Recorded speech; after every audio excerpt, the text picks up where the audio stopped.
So I've walked around a bit and enjoyed a cigarette and walked around a bit more, and my back is tired but not severely hurting.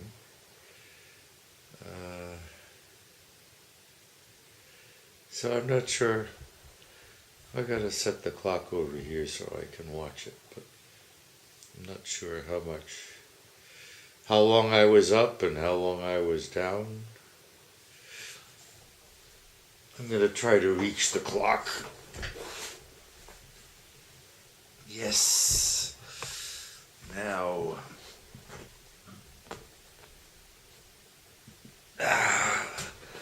Now I can perhaps gather better statistics on my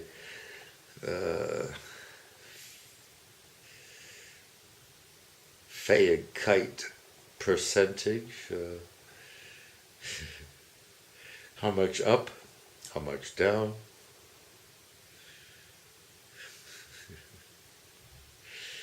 Oh, I need to invent a special timer or a program for a phone.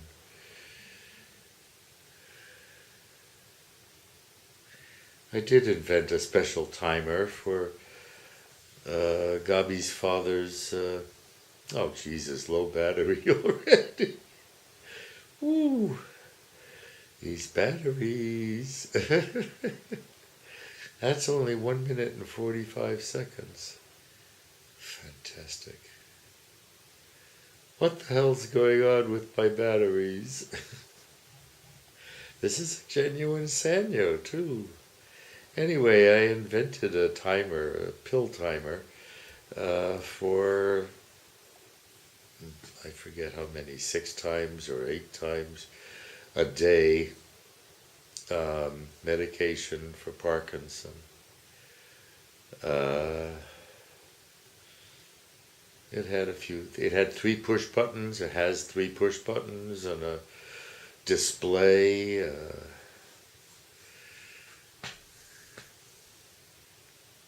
complicated functioning, but basically every time it goes off you have to push a button twice to say, yeah, I got it, I'm gonna do it, and then it goes on to the next time. So it's just really a multi-setting alarm clock with acknowledgement and with very sophisticated possibilities, like for changing the schedule permanently, so to speak, or temporarily, like this weekend I'm gonna get up an hour later or something, whatever. Sophisticated, but a function which should be performed by a cell phone these days. They've got a big computer in there. It can do just about anything. Now I'm curious how long this low battery is going to last. And then I'll walk around a bit. Meanwhile, just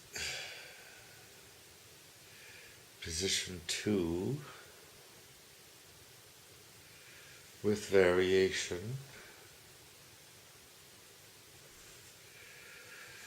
Position 3 also with variation. Position 3 is top leg behind.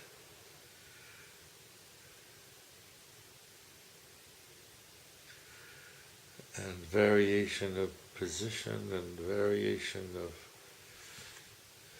weight on my shoulder, my right shoulder, changes the shape of my back and activates or deactivates certain areas, God knows. Anyway, I don't think I have to go through all 15 or 16 thingies.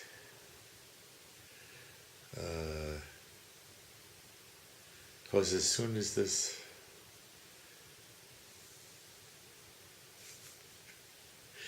is either interrupted by dead battery or I finally give up for a moment and walk around a bit.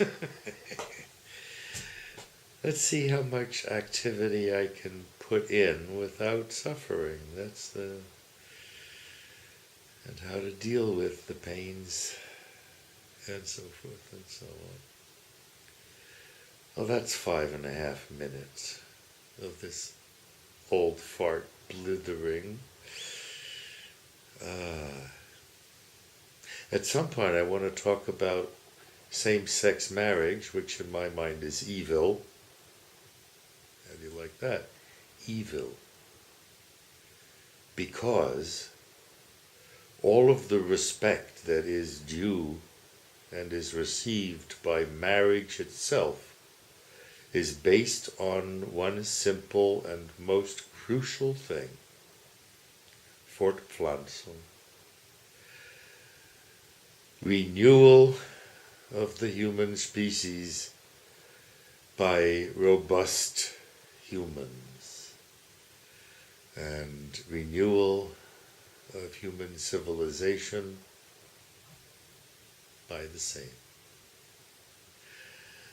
And marriage in one of its many, many manifold forms is the way that's worked out by all of us, so to speak, to do the best job of raising robust children into robust adults, relatively peacefully.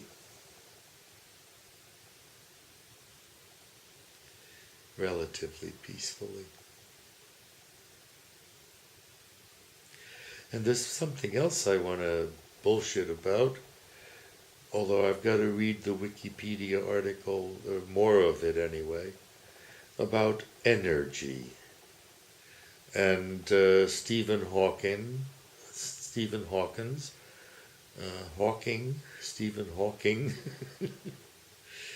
recently deceased genius, and perhaps good candidate for Saint Stephen in my pantheon of beloved saints.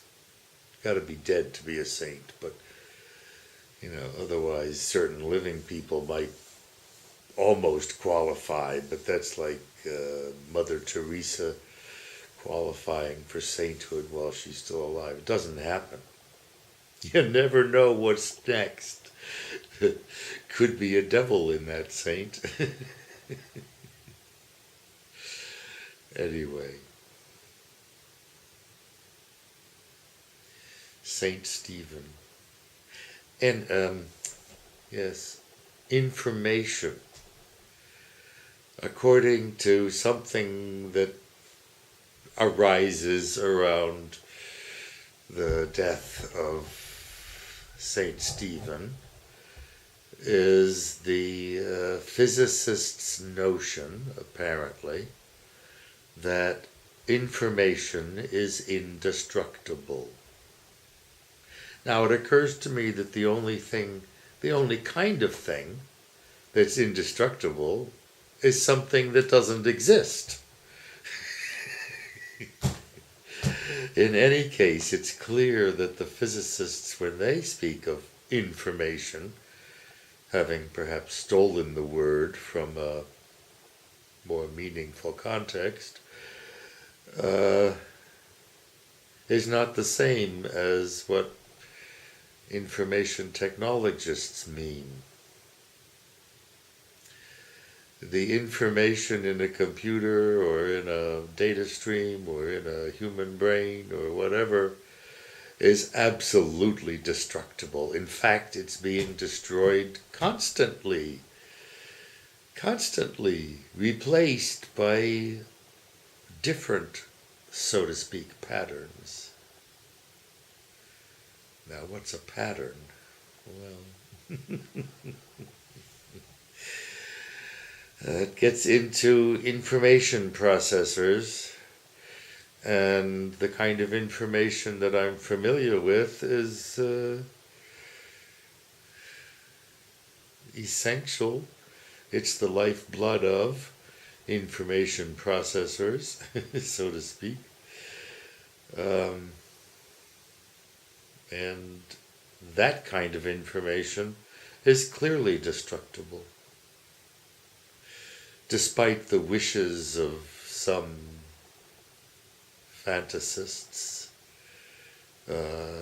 religious or whatever, for whatever reason, supposing that what I am, my soul, what I am, lives forever.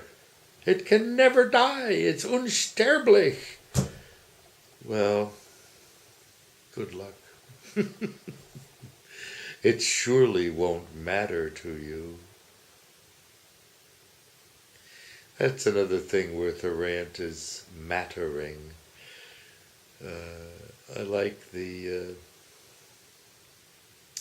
unmeant meaning of something mattering, pointing at that which matters shows up somehow in matter, in the material world, whatever that is.